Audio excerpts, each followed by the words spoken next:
So here's the first thing I was talking about is to highlight your retailer. So if you have your products in a lot of stores, or I know some authors, maybe you have your books in a lot of stores, you can create a board here just with all your sales partners. And this can go back to their page or to their website, and this is a great way to show them that you're really supporting them as well, and that you really care about their well-being. And it's more like a partnership rather than they're just selling your product and you're done and you're not helping them to promote it. Another way to do that is to highlight a product line. So this is, I think, from Neiman Marcus. They have a new holiday product line, and they created a board just around their product line. So this is, again, a great way to see what products people respond to the most, what they like to repin, what they like to comment on, and another great way to get feedback on your products. You can also use Pinterest to highlight your press mentions. So if you are getting a lot of press, you can, why not create a board on Pinterest with all of your press mentions on here? Another great way to use Pinterest is to create a user-generated board. Now, the great thing about this is that if somebody wants to contribute something to your board, they're going to have to follow you first. Otherwise, they can contribute. So if you want to get a lot of followers, just create a board and invite them to pin maybe their favorite product on your website, or their favorite quote, or anything that's relevant to your business, but they're going to have to follow you first before they can contribute. So this is a great way, again, to increase your followers really quickly. Is that a special board within Pinterest? Because I've never seen anything. Yeah, so the question is that a special board on Pinterest? So it's not necessarily a special board, but when you create your board, Pinterest gives you the option of who can pin.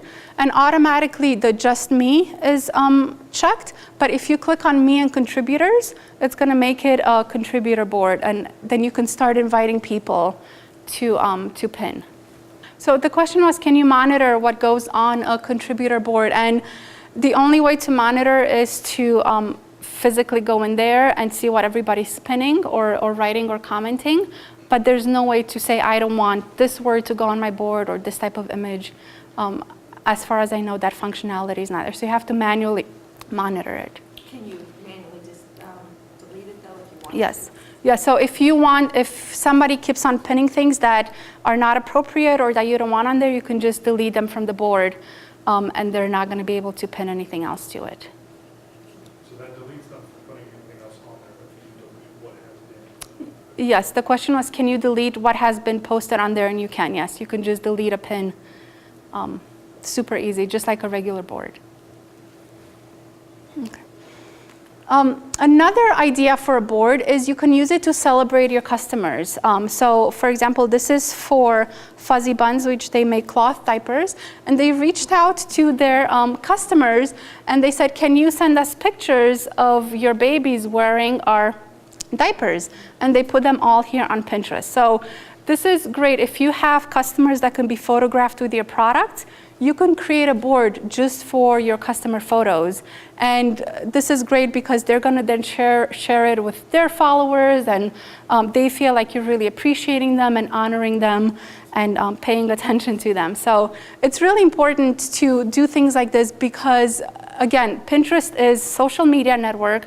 It's all about creating relationships and not just pushing out your product or your services on it. So this is a great way to strike that balance and really honor your customers and highlight them.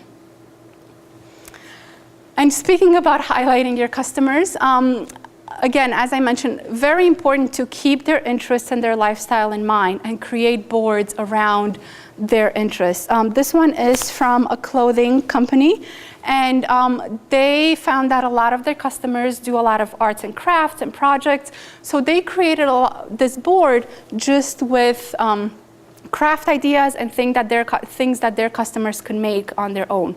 So again, not necessarily driving traffic back to your website, but it's providing information, engaging your customers, and providing them with relevant content. Here's another great way to use Pinterest, and that's to provide behind the scenes at your company. So if you have a local store, you can take photos of your store and your staff, and upload them on here. If you if you do events or if you're a public speaker, you can take photos behind the scenes and upload them for each event you do. Or if I know somebody's an organizer here, you could maybe take before and after photos and show your process. But again, this is a really great way to use Pinterest to let your customers and your followers know who you are, and to give them a glimpse into what it is that you do. And another way to use it, and this can apply to everybody, Pinterest is huge in terms of quotes. And everybody's pinning and repinning and sharing inspirational quotes. And I think almost every Pinterest account that I've been on has a board with inspirational quotes. So maybe not every, but a lot of them do. So if you can periodically, maybe once a week or once a day, depending on how much time you have, if you can either upload a quote or repin a quote, this is, again, a great way to get your quotes repinned, to get new followers. And if somebody likes your quote, they're going to follow you. So that can apply to everybody here. In the pin description, I think it's limited to 500 characters. But in terms of how many pins that board can have, it's unlimited. So you can create an unlimited number of boards and an unlimited number of pins within each board. But the pin description, I think, is limited to 500 characters.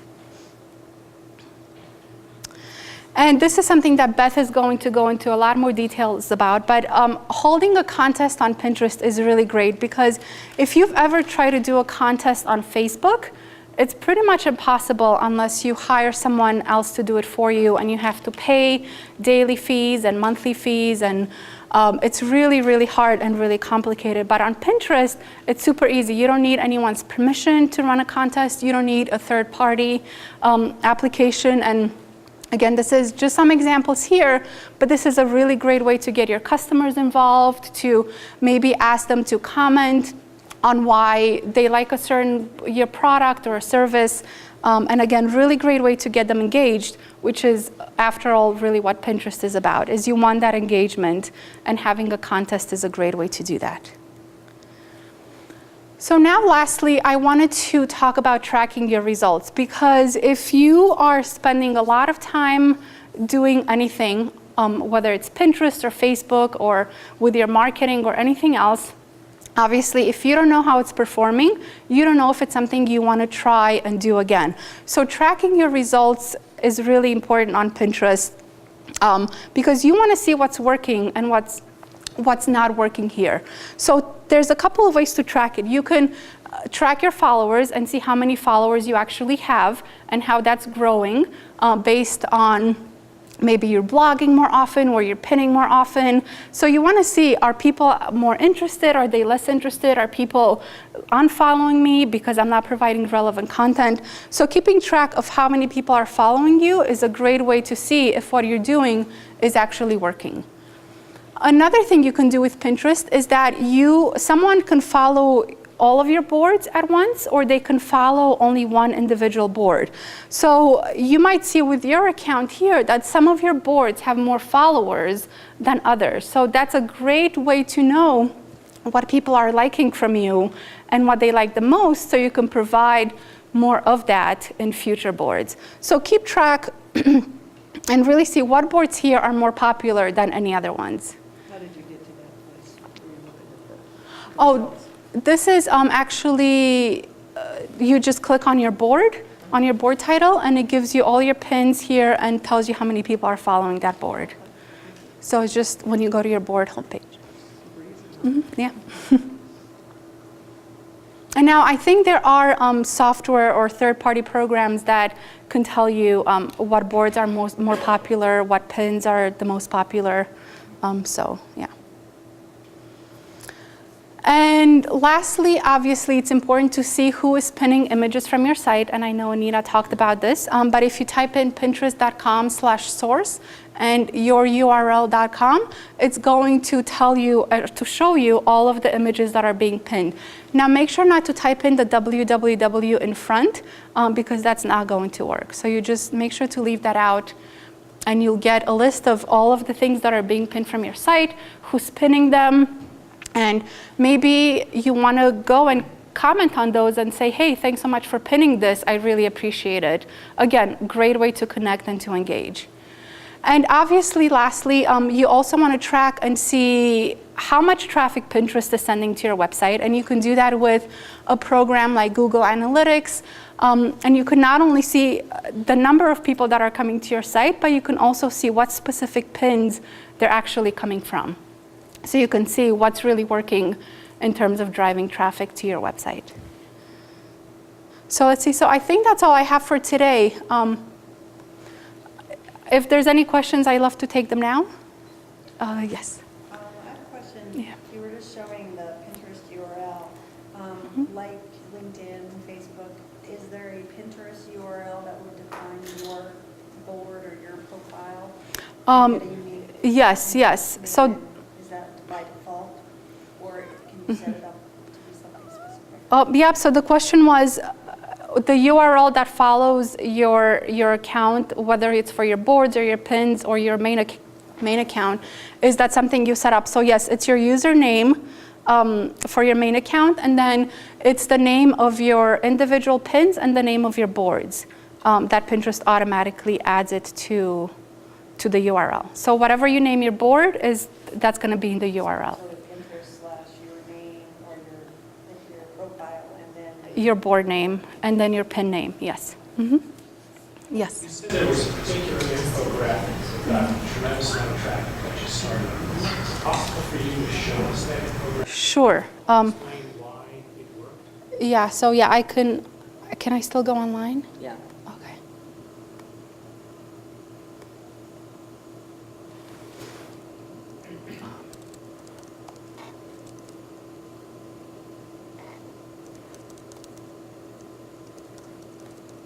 Okay.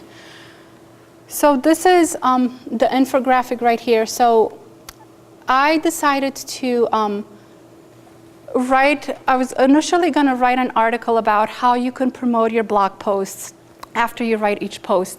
And then I decided to try an infographic because those are hugely popular on Pinterest. So if you can put anything in a visual format like this, it really works and people share it. So I created, and this could have easily just been an article with a list of 30 things, but because it was in this format of how to promote your blog posts, and it gives you 30 different ways or 30 different things that you can do after you write each blog post.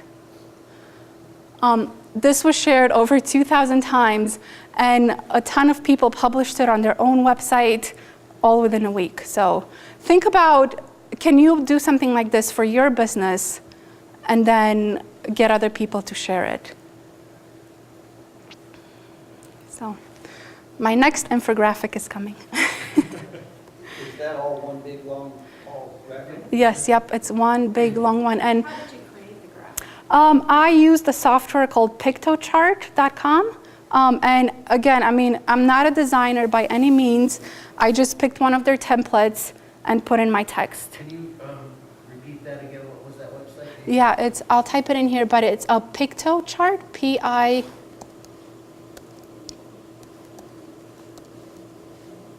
pictochart.com. And they have a ton of themes that you can use right here to create your infographic. So you just pick your theme that you like the most and plug in your text, and it's super easy. Does that get saved to documents and then you can transport that to your website? Exactly, yes. So what I've done is I went in here, I created my infographic, and then I went to my blog, and I created a new blog post titled 30 Ways to Promote Your Blog Posts. And I posted that there. I'll show you exactly what it looks like. If I can search for it. How many followers do you have when you got that 2,000 repins? I had about maybe 1,900 followers or so. But most of it was actually from my website. And then a ton of them repinned it through Pinterest as well. But I got a ton of new email newsletter signups and tons of traffic to my site just from that. But I'll show you exactly what it looks like on my blog. Was that template already I think it was around 600 actually. So on Pinterest, they had to make it smaller. But I think it was around 600. Okay, let me find it.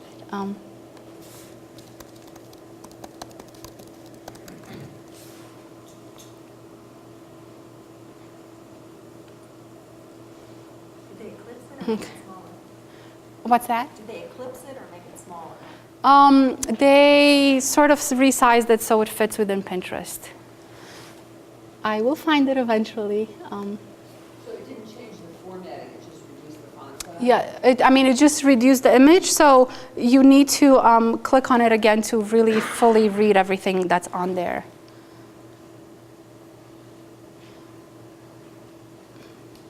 But I'll find it so you can see what it looks like on my site, and then I'll show you. And the 2 minutes that I spent was to upload it or to pin it from my site to Pinterest. And then everybody else sort of did it from there. Now, I have to mention, I did send this to my list, and I asked them to pin it on Pinterest and share it on Facebook. And then I reached out to some bloggers and asked them to do the same thing too. So it wasn't only on Pinterest, but most of my activity was done on Pinterest. So this is what it looks like on my website. So you can see that it was shared on Facebook 126 times, tweeted, and unfortunately you can't see the Pinterest. It's the last one on the bottom, but that's where it shows. What plugin are you using to have all the sharing features there? It's a plugin. I think it might be called Add This or Social Media Share or something like that. And then somebody can just, yeah, I think because of the screen resolution, you can't see the Pinterest button, but it's the last one on there. And shows how many people shared it just from my website, from Pinterest. Okay. So if you want to follow somebody on Pinterest, let's say here, you just click on this Follow All button that's right here. And it's going to follow all of her boards. Now, let's say I only wanted to follow a specific board that I found. Let's say this one. I have the option to just follow this one board by clicking follow. Does that make sense? Are you seeing it in your computer? This is my main Pinterest account, and all of these. Oh, this is if I go under my settings and I just enter that as my name. So it's over here. I don't want to go on Beth's account. So launch is your first name and then go. Yes. Exactly. Yep. And you can play around with this. Obviously, Pinterest doesn't have, it's not necessarily set up for businesses in that way, like Facebook is or Twitter. So you'd have to play around with it and see what works for you. Okay. So I think we're out of time, but I will be more than happy to take more questions after Beth's presentation as well. So thank you so much, everybody. I hope this was helpful.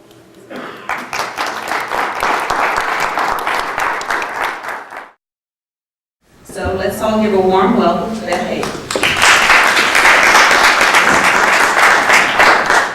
Thank you very much, Sunita. Thank you. So hi, everyone. I was completely delighted to be here with Andrea because she has the product experience and I come at this more from a services side. And my background is actually as a blogging coach. So when I got tapped into internet marketing 5 years ago, it was to teach people how to use blogs to market their businesses. And then they started asking about social media, so I learned everything I could about Facebook and Twitter and LinkedIn too.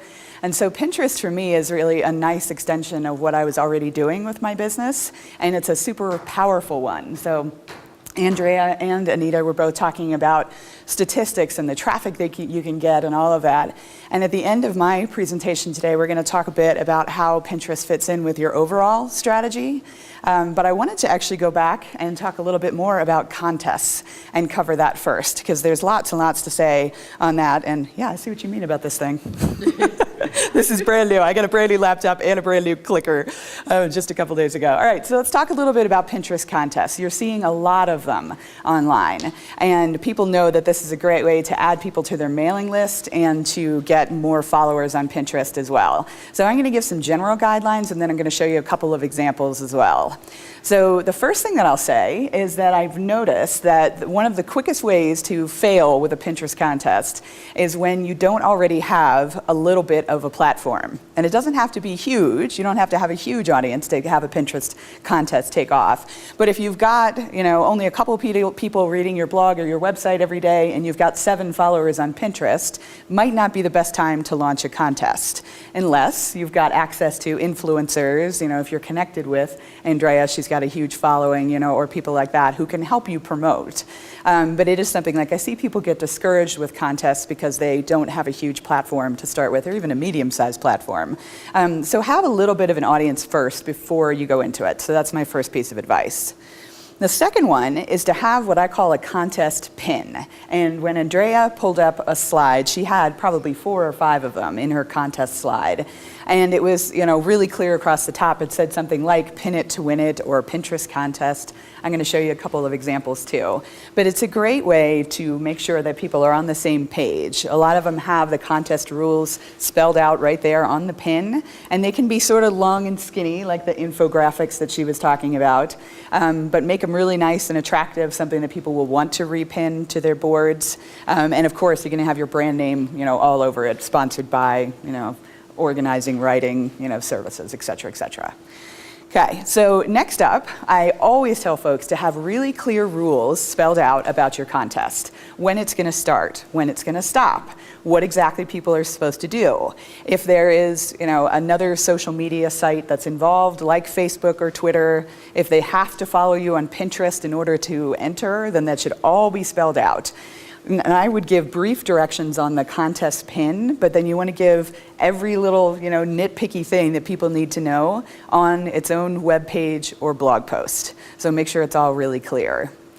I think it's a good idea to start your own board on Pinterest that's all about the contest and put a link to that rule sheet, that website where the rules are on that Pinterest board as well.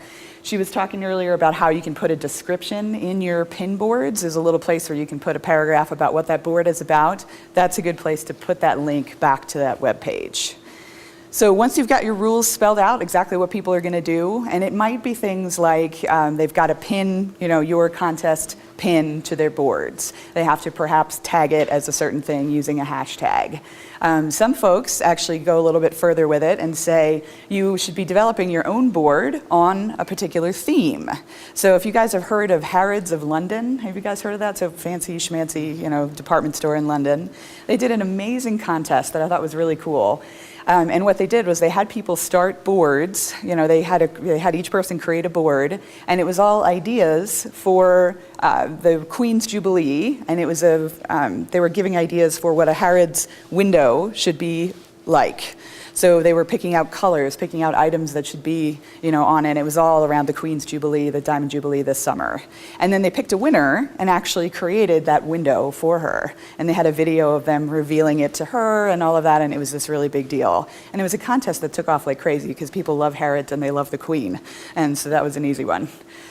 So in that case, they had people, creating a themed board, specific to that, whatever it is that you're trying to promote. But you can also just have people pin your contest pin, and that's all they need to do to enter. So you can decide how complicated you'd like to make the entrance to it, if that makes sense. So you've spelled out all of your directions, then it's time to promote. And this is where it helps to have a little bit of an audience going on. So if you want to put it on your blog, it's a really good idea to do that more than once, perhaps. Put it out on your Facebook page, put it to your Twitter fans, of course, and be promoting it within your own Pinterest boards, too. And you want to just be yelling from the rooftops about it. So promote it more than once, be really vocal about it. Let people know when it's about to end and say, hey, this contest is closing today. You want to enter, you got to get it on board right now. And then promote it to influencers as well. So if you're connected with people who have larger blogs than you do that speak to the same audience, you want to be, asking them if they'd also be willing to promote. So you promoted your board. You want to go ahead and close your contest when you said it was going to close, and then it's time to actually do some voting. So you can do voting a whole bunch of different ways. I understand that there is a Facebook app called Pinterest Contests. I haven't been able to connect to it because every time I tried to click on it, it would send me somewhere strange. But I've seen a couple people using it. It's out there, and I'm hoping that it gets a little bit easier to find. But you can do really simple voting. You know, if people are creating boards on a certain theme, you can just say, like this board on Pinterest, or like it on Facebook in order to vote for that board and say, this is my favorite board, I'd like them to win. Or you could have voting over like comments in a blog, you could do it over email, there's a ton of different ways you can do it. I do tell people it's a good idea not to have too many different social media sites involved in your contest, because every time you add another thing that people have to have an account on, you're lowering the number of people who can enter, if that makes sense. So if you have to have a Pinterest account, you have to have a Facebook account, and you must have Twitter, you've got a much smaller people, or pool of people who are able to enter. So try to keep it as simple as you can. But at this point, I would say, you know, if they're on Pinterest and they're wanting to engage in a Pinterest contest, you know, they already have a Pinterest account. And most people at this point have a Facebook account. How many people in this room have a Facebook account? Just so I make sure I'm not talking a wrong stat here. Okay, so I'm right on that. It's nearly 1 billion people. And in the US, it's at this point, almost everybody has a Facebook account. So that one's not too bad to include in the mix. All right, so then you want to do your voting and you want to shut your contest, you know, down to make a big deal of announcing the winner, have some sort of great prize, whatever it is that you decided to give away, and make a big deal out of announcing the winner. So those are general guidelines. I want to show you guys a couple of examples of the way people have done Pinterest contests. This one was specific to this one blog called The Perfect Palette, and they partnered up with Shutterfly. And what you're seeing here is just the contest pin. So it says, you know, this is what you win. You're winning a particular type of book from Shutterfly. It's got Shutterfly's name on it. And then underneath here, it gives you directions, you know, how to enter, that kind of thing, and the ending of the contest. All right, so that's one example.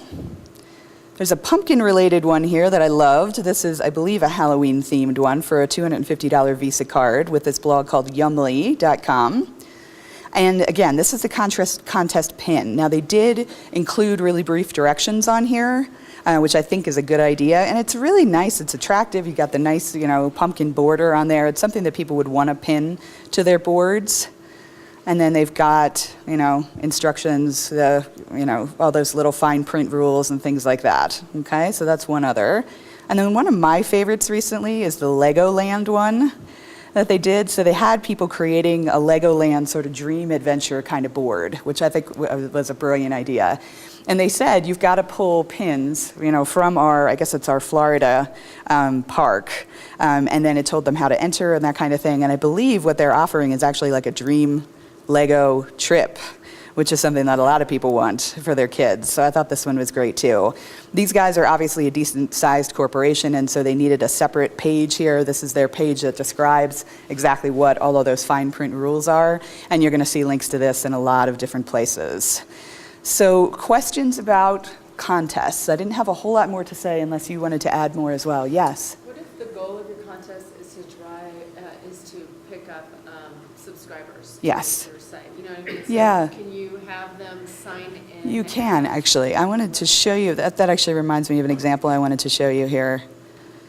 Recently, I have a friend who's a social media consultant down in Denver, and she worked with this woman to run a Pinterest contest that ended up getting her 2,500 new subscribers on her mailing list. And then she got, of course, a whole bunch of new Pinterest followers as well. She's got a big following already, you know, so that really helped in that. Your numbers may not be that big if you're just starting out. But one of the qualifications for entering the contest is that you had to get on her mailing list and pick up this free report, you know, that kind of thing. And it was all integrated into the contest rules. So that's how she did it. And she had, the way that she ran this, and I wish that the contest page was still up, but the way it was she had a whole bunch of really cool images that featured quotes from her. She's a personal development coach. And so she had this whole page of really cool images with nice backgrounds, sunsets, and all kinds of beautiful stuff with these quotes, you know, totally pinnable images of things that really take off on Pinterest. And you had to pin one of those to some board on your site, and that was one of your ways to enter, and you also had to be on her mailing list. This example was particularly interesting to me when she described it to me because she got that 2,500, you know, new people on her email list, which is impressive enough. And then when she was able to follow up, directly from Pinterest, they tracked that she was able to sell $10,000 worth of sales for this teleseminar. It's like a teleclass kind of thing that she did. So Pinterest, and her contest led directly to $10,000 in sales. And she's a service business. She's not selling products. And granted, it was an online class, which helps too, because then you could take it from anywhere, and I'm sure she had people worldwide participating. But this says to me that you don't just need to use Pinterest for products. It's fantastic for products, but it can work for services too. She's really smart about it. Yes? So one of the objectives of a contest is to add to your mailing list. Absolutely. Add to your list and get more Pinterest followers. Are there Oh, wait, other so- objectives that contests work particularly well for? Say that again? Are there other objectives that contests work particularly? All right, so the question was, he said Pinterest contests are about getting people to your mailing list and getting more folks as Pinterest followers, and the answer is definitely yes on that. But are there other objectives that it's good for? I would say those two are the main ones. And building buzz, I would say too, and just like getting your name out there, I think that's an important part of it too. So she's asking about legal issues. Say that again? Right, there's always like special rules that you have to follow when you're choosing winners. Are you talking specifically about Pinterest contests or about Pinterest on the whole? No, Contests. Okay, so she's asking about rules, legality, that kind of thing. And as far as I know, you can, and you can, correct me if I'm wrong here, but you can organize your contest however you like, as far as I'm concerned. You set your own rules. I think Legoland had to do all of that because they're huge and corporate and they have special rules they need to follow, especially when you're giving away a big trip like that. But as far as I know, you can do your own thing with contests. Is that your impression too? Yeah, yeah. There are legal restrictions in terms of contest rules and how you conduct it, so. Okay. But they'd be true of any contest when it was on Pinterest, right? Oh, okay. Roger's a lawyer, and he says there are rules that you need to follow. So cover your bases and talk to a lawyer first. That's probably a good idea. Okay. Let's go ahead and carry on here. All right, so how do you make it work for your service business? So I've talked to folks about this, and one of the big practices that you should get into when you're doing Pinterest as a service provider, and this is whether you're selling, smaller types of services like online classes, or whether you're sending or, doing legal services, high-end, organizing packages, that kind of thing. The key is to make yourself into a content curator, and Andrea touched on this, but I want to go into a little bit more depth about it. When you picture the job of a museum curator, their job is to cherry pick really cool stuff on a particular theme and then put it together in an attractive way so that the people coming in to the museum can see it and enjoy it and learn from it. That is, as far as I'm concerned, your main job on Pinterest, is to be a content curator. So you can repin things from within the Pinterest world, and they say something like 80% of pins that are floating around in Pinterest are repinned from somewhere else on Pinterest. And we all see the same, if you've been on Pinterest, you've seen the same recipes and pictures of cute puppies and stuff like that floating around. But what you can do to make yourself stand out on Pinterest is introduce new stuff into the mix. So Anita showed you at the very beginning how to use that pin it button in your browser to pin stuff that people on Pinterest have maybe never seen. So dog advice is great, or a collection of dog books is a fantastic, piece of, or, kind of content that you can be doing on Pinterest. That's great for Sherry. Organizing financial advice, you could just totally go to town on Pinterest. So there's really no end to the kind of advice that your clients need, because as a service provider, we're in the business of solving problems. And so if you can create boards around that theme of solving problems, you're going to make yourself look like a rock star on Pinterest. You will get more followers, and people are going to look to you as the subject matter expert. So if we can come back to the financial example, actually, what's your name again? Bob Friedel. Bob. So Bob has boards that are themed on all kinds of different things. You probably give potentially different advice to people who run small businesses versus individual, individual people who are coming to you for advice. Right. So you can have different boards on each of those different themes so that you're solving problems specific for those people. And then when they continue to see your content, and they're hopefully repinning it because they love your content, and then next time they think of someone, they're looking for someone who does what you do, and they think, gosh, I could really use some advice on this, you're going to be right at the top of their minds, which is the whole trick with social media, is being there when they need a referral or they need someone to go to for advice. Pinterest is fantastic for that. So you're setting yourself apart as that subject matter expert. Does that make sense to everybody? Okay, so you want to do what I call consistent content curation. And then the trick with Pinterest is to drive traffic. Somebody have a question? Yes. The very last section of today is, okay, the question is, how do you protect other people's intellectual property? The last thing we're going to talk about today is the ethics of Pinterest. And I've got some advice on that. And I know that there are guaranteed to be some people in the room who are feeling squeamish about this. I will talk about it, and we'll get into it a little bit. So hold that thought. Okay, so the trick with Pinterest is driving traffic back to your website.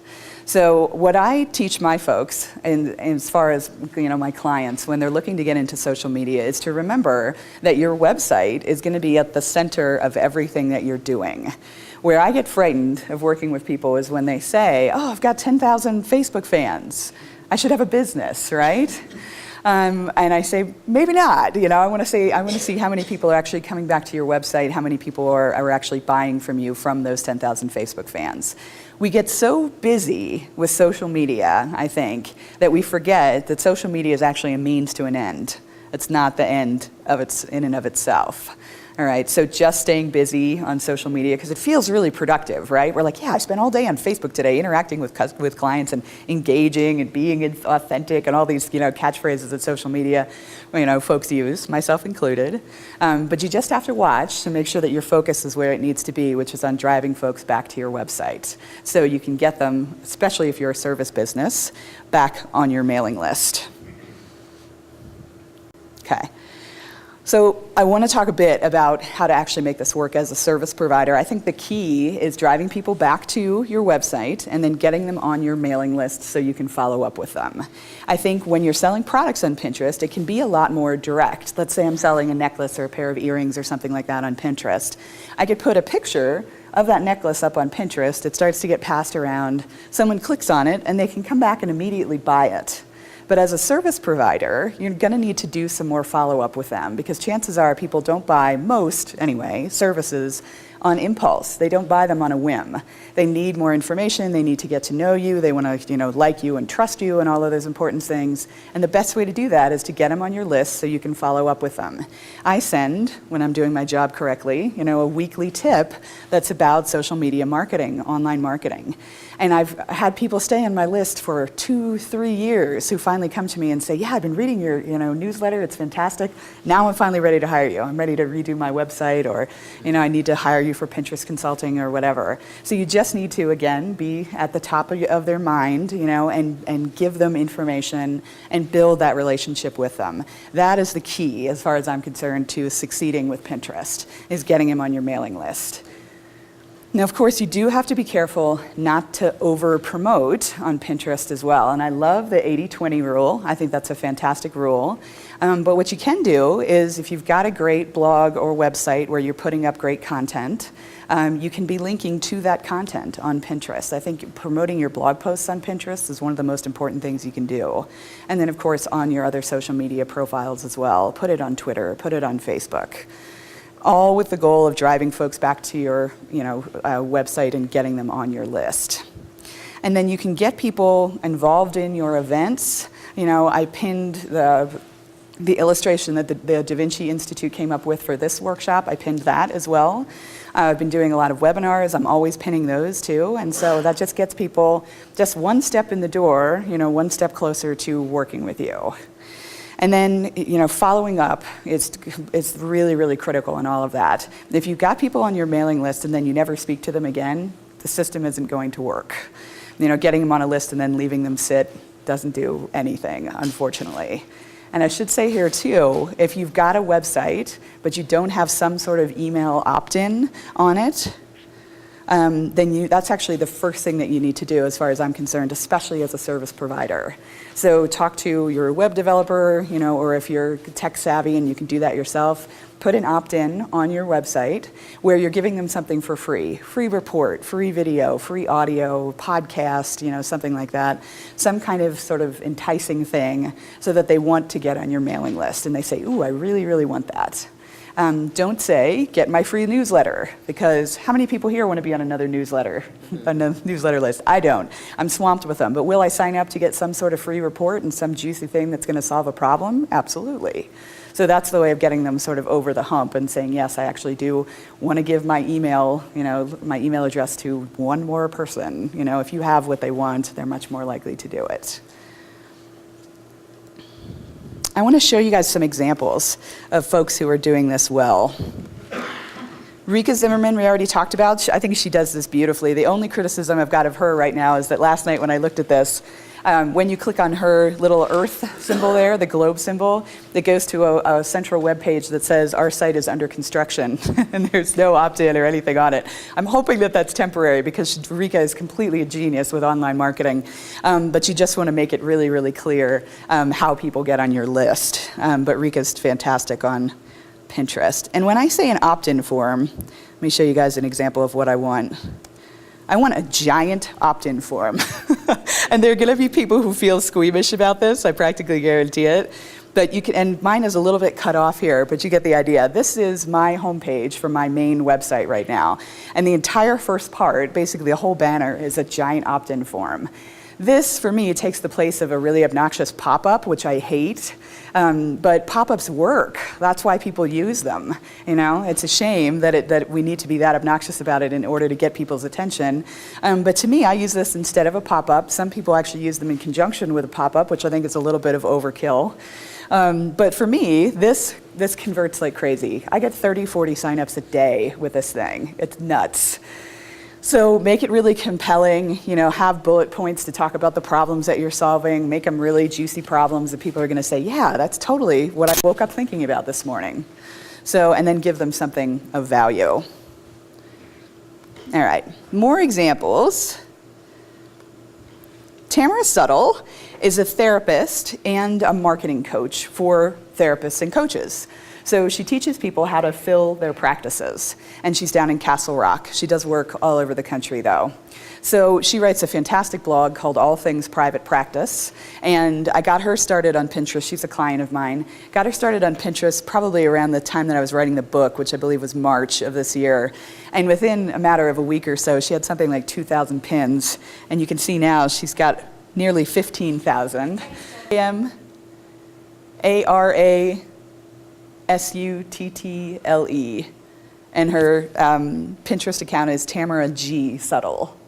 So it's pinterest.com/Tamara G. Suttle.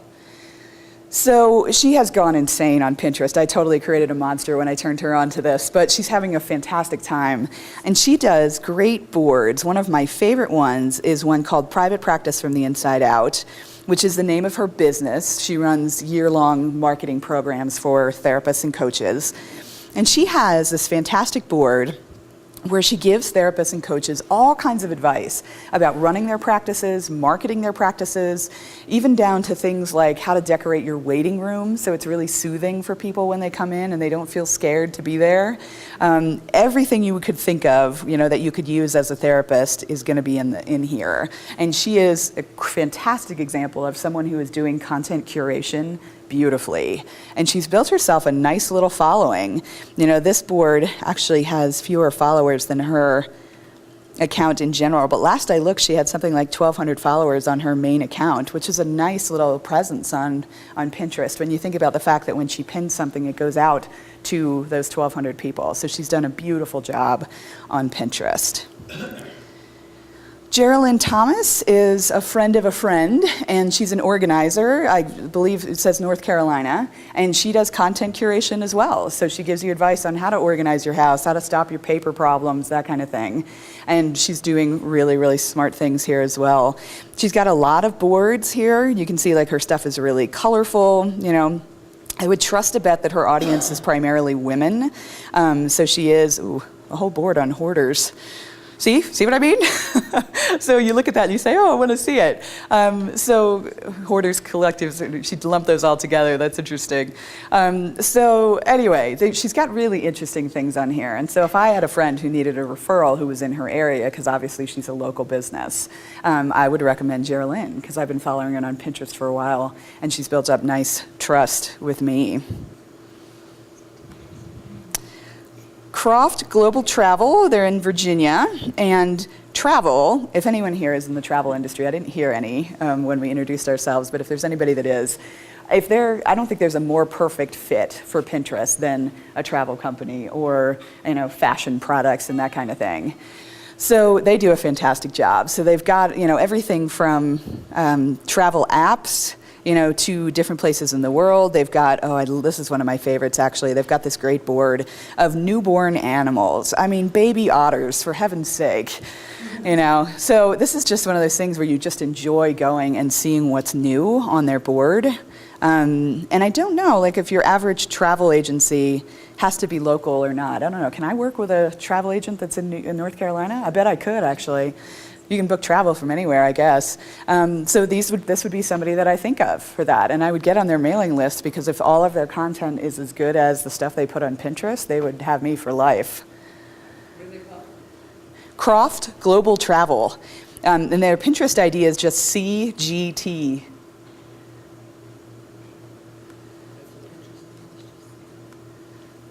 And on any Pinterest account, by the way, if you just go pinterest.com/ and then the person's Pinterest ID, you can get to the Pinterest profile for that person.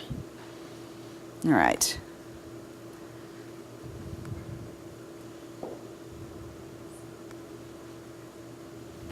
All right, so again, we talked about some of this already, but you want to be doing that follow-up. If you can send a weekly email, don't be afraid to email your list. I think a lot of folks are absolutely terrified to send those follow-up emails because they think, I don't want to bother them, I'm going to get a lot of unsubscribes, I'm terrified to do that.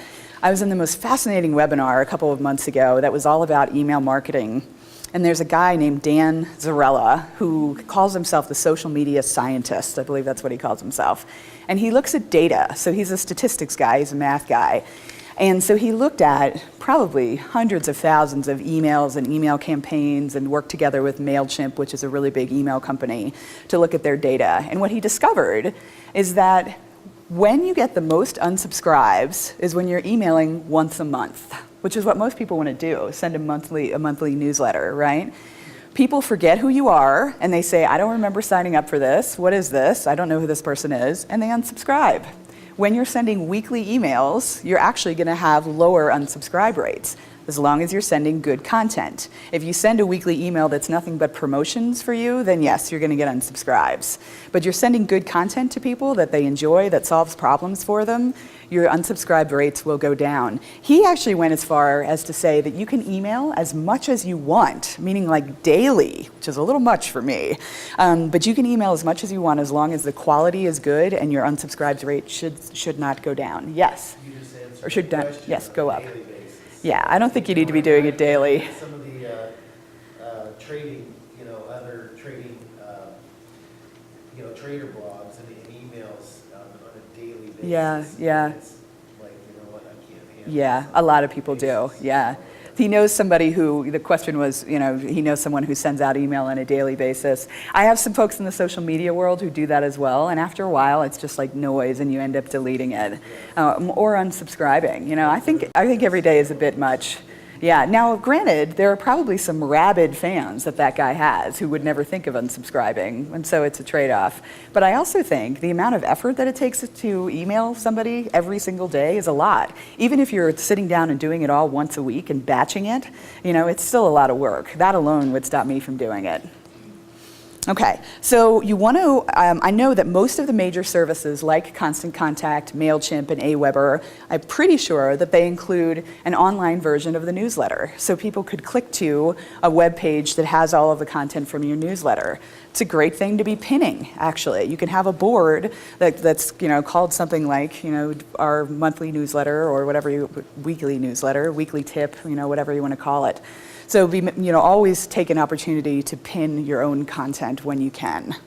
And then make your email communication actually pin-worthy, which means don't just make it a huge list of all the things that you're selling or even your events that are coming up. Think about, what kind of content would I actually want people to be pinning? You can go back and think about Andrea's list of those 10 the board ideas that she had, which I thought was brilliant. Those were great. And try to use those with your email communications as well. They should be inspiring you as far as content is concerned.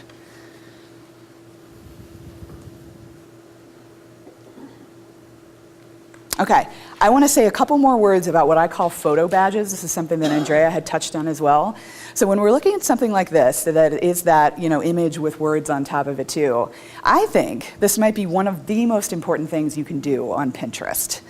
So the tool that I use to create them, I used Photoshop for a while, and then I got a new computer and I lost my Photoshop, which made me very sad. I use a service called PicMonkey. So it's PICmonkey.com. And they will allow you to really easily upload a photo and then put some text over it. They'll let you put a pretty border on it like this. And you always want to include your website address as well. Because Andrea is absolutely right. These take off like wildfire on Pinterest. So I talked to the woman who created this one. Her name is Nestor Smith. And she runs a website called thenestor.com, and it's a site all about making your home beautiful. She does a lot of, furniture painting and, stuff like this as well. She had a pin that I should use in this presentation, actually, and it was called How to Decorate Furniture or How to Paint Furniture Like a Pro, and she was actually featured in my book. And I caught wind of what was going on with this because she wrote a blog post about the Pinterest phenomenon and what it was doing for her as far as her traffic. And she said from that one pin that other people were pinning, but this one photo badge, basically, she had received 55,000 hits to her blog, that one blog post. And it actually worked out great for her because at the end of that blog post, she had an affiliate link that was to an ebook, really simple, like to maybe $10, to an ebook that was all of more information about painting your own furniture. And so she was, when I talked to her, bringing in something like $400 or $500 a month off a $10 ebook. Might have been $15. I don't think it was more than that. So this stuff works. All right, so I want you guys to think about creating these badges. And what I advise you to do is create a photo badge and then put it on a blog post exactly the way that she did. Because in this case, you can guarantee that this photo badge led back to a blog post called 20 Ways to Decorate with Book Pages, okay? So then they get great information from you. Again, they think about subscribing to your blog, signing up for your email list. So I think this was worth stressing again, and I'm really glad that you are teaching people this too. It's always nice when I'm on the same page as another Pinterest person. Okay, questions on this? Okay. Okay, a little bit about integrating Pinterest with other social media sites. I think Pinterest has been really smart in the ways that they let the two tools talk to each other, in particular with Facebook. They've integrated beautifully. Now, I think it's hilarious that Facebook has not given them the same love back because you still cannot pin anything from Facebook. If you see any of those cool photo badges, that kind of stuff, you can't pin them. So Facebook can't talk to Pinterest, but Pinterest can talk to Facebook. You can set it up in your settings, and it's just when you're on the Pinterest page, there's a little picture of you in the upper right with your account name, and you click on that. There's a drop-down menu, and you go down to Settings, and it'll take you to a place where you can link Pinterest with your Facebook profile. Now, you can't link it yet with your Facebook page, which we were talking about earlier, but you can set it up so that when you pin, then it will go directly to your Facebook feed. So I've taken a picture. Dave Taylor, I believe, is here like a lot with the DaVinci Institute, am I right? Yeah. So I figured it was okay to use his. And Dave on Pinterest, his idea is at the bottom there, okay? But what she does, or what Dave does, is he has the two linked so that whenever he pins something on Pinterest, it shows up on my Facebook feed like this because I'm friends with Dave on Facebook. I was a little scared to do this at first because I thought if someone, if I show up in their Facebook feed every time I pin something, it's going to be completely annoying and they're going to hide or unfriend me and hate me forever. But they group it. Pinterest groups it nicely, which is why I took a screenshot of this. Dave does a heck of a lot of pinning, so they come out in groups like this. And it sometimes says, Dave pinned to 5 different boards, that kind of thing.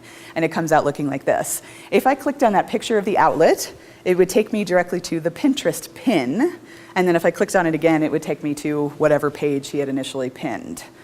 So this, I think, is a really nice way of just telling the world, hey, I'm on Pinterest, you can follow me here, here's the kind of content I put up, which can get you more followers and be engaging.